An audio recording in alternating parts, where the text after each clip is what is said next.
Hello students. Today we will study Who Ate the Sun.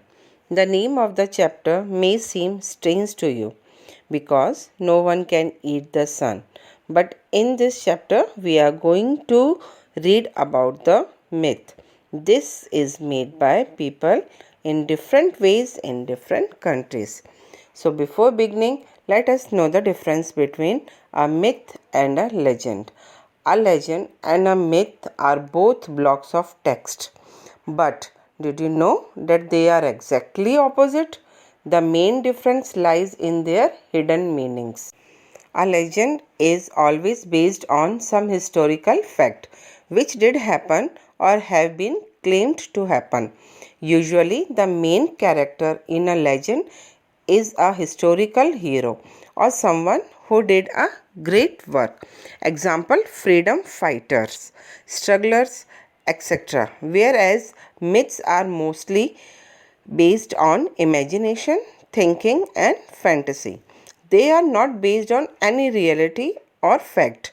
Also, the main character is usually imaginated. Example, God, demigod, or people with supernatural powers. Okay, so this story is also a myth about the sun and solar eclipse. We will study about how different countries have different thinkings about the solar eclipse.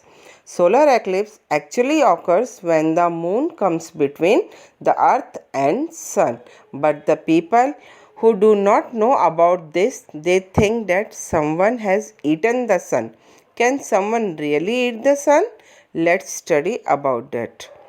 Today we know the reality that what actually happens when we are not able to see the sun for some time. Yes, it is solar eclipse. But today we will study about how different people of different countries think the reason behind solar eclipse. Firstly, we will talk about our country, India.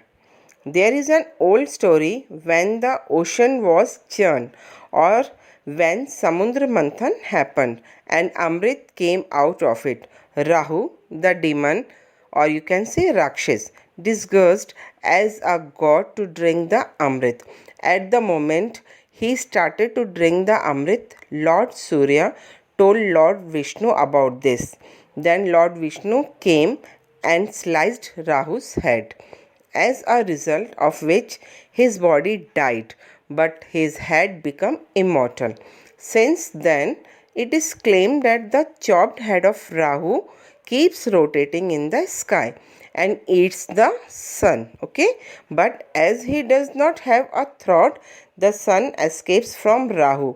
In the same manner, Chinese people think that a big dragon revolves in the sky and eats the sun on the day of eclipse. People beat drums and release arrows in the sky to kill the dragon. Whereas Japanese think that on the day of eclipse, poison falls from the sky. So in order to save their resources from getting affected, they cover their wells and other things. The people of BATAMMALIBA region of West Africa think that sun and moon continue their old prolonged fight on the day of eclipse, whereas the people in Vietnam think that two wolves fight and chase the sun and moon on the day of eclipse. Interestingly, there is a similar real life story about the eclipse.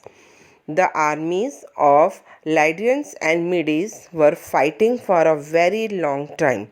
But when solar eclipse took place, they thought that God was angry on them. They immediately declared peace and stopped fighting. So, I think you understood this. Moral of the story is myths are imaginative but interesting.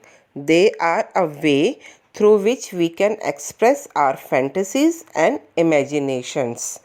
I hope you understood the chapter very well. Thank you. Stay safe, stay home.